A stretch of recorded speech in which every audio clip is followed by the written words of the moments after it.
What's good, Commanders fans, and happy training camp day one. I'm going to show a couple of clips here to start off the video, and then, of course, we'll get into play-by-play. The main news, I guess not crazy news, is stuff we already knew. Sam Cosmi is going to be on the PUP list. We'll see if he does play week one. I don't think he will because he tore his ACL on January 25th. I think that's when we beat the Lions. I think that's the exact date we beat the Lions. So the recovery time for ACL, yes, I know it is getting shorter and shorter with new technology and doctors and stuff like that. But January 18th is when we beat the Lions 45-31 in the NFC divisional game and upset them in their house and ate the food off their plate and ate their cookies. You know, we went in their trap and walked in their trap and took over their trap. So that was January 18th, and then also they put Terry on a did not report list. So they signed Tay Martin, the wide receiver I talked about, big play Tay, that I talked about in my previous video. He wore number 6 today in practice. He did participate in practice as well. Didn't see him make any catches or hear that he made any catches or anything like that. But I'm not going to talk about what Dan Quinn had to say. I didn't really see much on that. Bobby Wagner is a part owner or a part of an ownership for the Seattle Storm. So that's awesome to see that. Of course, him talking with Magic Johnson and him graduating from Howard University. I mean, seeing him be a businessman already while being a player is really, really, really cool to see. It's really cool. So you can make a joke about all the old people and elderly people we got on the team and the unction and all the elderly people, but it's good to see that we got a business guy already in Bobby Wagner having a part ownership group of the Seattle Storm. I think the Mystics beat the Storm a couple of weeks ago. They lost last night. They're on a 2-game skid. They need to be better. But the Mystics are still in the playoff hunt. But back to football. So Jayden Daniels sets the tone already, man. He sets the tone already, man. Dropping it right into the bucket to Deebo Samuel. And so many media and beat reporters were just going crazy over this. That's how you know how beautiful the throw is. Of course, we don't have any clips or anything. No recordings like the Giants with Jackson Dart throwing a pick 6. We don't have any recordings or anything like that. No fans were allowed, but fans were at the Giants practice today that I did see. But from all accounts, John Kine, Ben Stanek, Linnell, Zach Selby, everybody just loved this pass to Deebo Samuel. It was just dropped right in the bucket. So John Kine says Jayden Daniels' first pass in 11 dropped an over-the-shoulder dime to Deebo Samuel in a slot fade. Tyler Owens was right there. The throw beat him. Tyler Owens was with the ones today too, which is pretty cool to see the competition there between him and Will Harris. So that's awesome to see. But it looks like Jayden Daniels picked on him very, very early and just dropped it right into the bucket of Deebo Samuel. So they're still getting it done without Terry being there. And I love that the chemistry between Jayden and Deebo is heating up there too. So I love to see that. Zach Selby tweeted out, really nice run by Bill Crosby. Merritt juked Ben Nickel on his way to a touchdown. I would love to see JCM take over, or if he doesn't take over the running back one role, it's fine. But I do want to see his carries go up and his impact in the games definitely go up throughout the season for sure. Zach Selby said Josh Connolly, working with the second offensive line in team drills. He did have a false start per Linnell as well, so he's got to get those rookie growing pains out. So it is a competition between him and Andrew Wiley. Like I said, I've said throughout the summertime, which is still the summertime now, that they may do the swap like Cornelius Lucas and Brandon Coleman last year. They may do something like that with Wiley and Connerly, and then eventually it's like you got to start somebody. So you can't just keep doing this, I'm going to swap you out, swap you in type of thing. You got to pick somebody. So we'll see if they decide to do that or if Josh Connerly just outright wins the job. But right now he's starting with the second team. Linnell said Frankie Louvu has done individual drills dating back to the springtime with edge rushers. He will line up there a lot. Starting offensive line was Laramie Tunsil, Brandon Coleman at left guard, Biotic at center, Allegretti at right guard, while Sam Cosmi's out, Andrew Wiley at right tackle. Zach Selby says, yeah, wow, Jayden opens up team drills with a dime to Deebo Samuel touchdown. Like everybody's going crazy over that play. And then also Mitch Tischler said with Chris Moore lines up with the ones on the outside, Dan Quinn talked about him in this morning, and boom, there he is. So I like Chris Moore, man. I'm intrigued to see him in the preseason. Like he might have a Cam Sims, Mitchell Tinsley, Martavis Bryant type of showing in the preseason. Like I could definitely see him catching a touchdown from either Jayden or Marcus Mariota, just throwing a deep bomb, like a 50-yard bomb, or like a Robert Davis back in the day type of touchdown catch against the Browns in like the 2000 19, 18 preseason. Like, I can see Chris Moore doing something like that because he's done it before in the league. He had a game against Dallas where he had like 8 or 9 or 10 receptions for the Texans against Dallas. So I'm intrigued by Chris Moore, man. I think he has an opportunity to beat out Michael Gallup. I think he has a chance to beat out KJ Osborne. Let's just see what the guy can do. So I'm intrigued. I'm intrigued by Chris Moore for sure.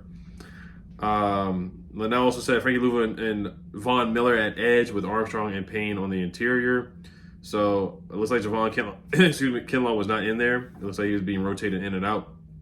Of course, this is practice, but to see Louvu on the edge and Miller on the edge, Dorrance Armstrong on the inside, who does have positional flexibility, Deron Payne in the interior. So that's an intriguing lineup to see there. Tyler Owens working with the starting defense during team drills. Talked about that earlier. Ja'Cory Brooks had 2 touchdowns during 7-on-7. One from Jayden Daniels and one from Marcus Mariota. So he got one from our starting quarterback, our franchise guy, and then he got another one with Marcus Mariota that might have been against the twos. So to see that is really good to hear that, because a lot of people were saying, like Craig Hoffman said Ja'Cory Brooks was not going to make the roster. And then I think somebody else said Ja'Cory Brooks was going to make the practice squad. Like somebody else, another beat reporter said that too.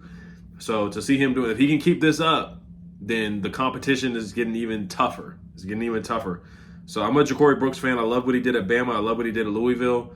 So I really want to see what this guy can do in preseason too. He in the games. He's another guy to watch in the games to see what he does for sure. So Ja'Cory Brooks was balling today and got 2 touchdown catches. He did have a drop though, but he did have 2 catches. So he made a nice inside slant move per Lake Lewis on Marshawn Lattimore, who slipped. Brooks scored in the red zone. He scored again going up against Ben Nichols. So if Ja'Cory Brooks might have AI crossover Marshawn Lattimore to the point that he slipped. So if Marshawn Lattimore, did he just slip on his own, or did Ja'Cory Brooks route him up like that to the point where Marshawn Lattimore slipped, with the AI crossover by Ja'Cory Brooks. So the first team reps for 7-on-7s was Trey Amos on the outside and Lattimore on the outside. So that's good to hear too. So that must mean that's good to hear that they're starting Trey Amos. Now it could change. Jonathan Jones could be in there, but I love hearing that Trey Amos is getting starting reps already. I like that a lot. Let's see here. And that's really it, guys, for play-by-play. We didn't really have much. I heard it was a 75-minute practice, which is about 1 hour and 15. Not much. So for my math to be better from yesterday, talking about the $50,000 fine for Terry. So let's say there's about 13, 14 practices in training camp. So let's say he misses 10. That's $500,000 that's taken away. Yes, I know $500,000 is still small money to Terry, who's getting $22.5, $23 million per year right now, who's asking for 30 now, but it still is something. So does he really want to take the risk of missing out on $500,000? So could they add that in the contract, like a roster bonus or something like that, giving it back? Because you can't take it back, but you can put something in the contract, giving the $500,000, like a roster bonus, a signing bonus or something like that. So, all right, some other takeaways. So this is from Skylar Nelson. She said the JD5 and Deebo Samuel connection is growing stronger. Guard Sam Cosmi on a pup list. Talked about that. And she did say Trey Martin was signed. Excuse me, Dula Vision on Twitter. He says Terry has missed not enough separation from the other receivers. So even though we did hear some good things about Ja'Cory Brooks and Chris Moore being out there, Dula Vision says Terry is missed and there's not enough separation. That's why there needs to be urgency to get a deal done. Yes, you don't want to overpay him, but $30 million is fair if that's what he's asking for. I still don't know for sure, but that's what Jeremy Fowler has reported. And like I said, all we can do is really go off of Jeremy Fowler's word right now because he's the most reputable reporter that has come out. Adam Schefter hasn't really come up with much. Ian Rappaport. Jeremy Fowler is probably the highest up reporter that has come out with an official number. And to me, it sounds like what he's saying is true. It sounds like what he's saying is true. Kaz Allen looks like a junior Austin Eckler bulked up. That's intriguing to me because I'm not the biggest Kaz Allen fan. Too many drops, too many fumbles in the preseason, and I really just don't feel like he should be on the roster here. But they like him a lot, and he's a UCLA guy. Dula Vision also said Will Harris showed athleticism. He did break up a pass from Mariota intended for John Bates, so that's good to hear too. Ja'Cory Brooks had a goal line drop from JD5. Nice pass breakup from Noah I. So good to hear some stuff from Noah I as well. And Rick Snyder said that Jalen Lane is one to watch. JD looked crisp, and he said his arm looks stronger and there's more zip on the football. Jalen Lane was catching punts. We already know he's going to be our main punt returner. He's going to be our starting punt returner as well. So that's really it. Von Miller working out with Brian Kerrigan. Good to see that too. They were both in that same draft class.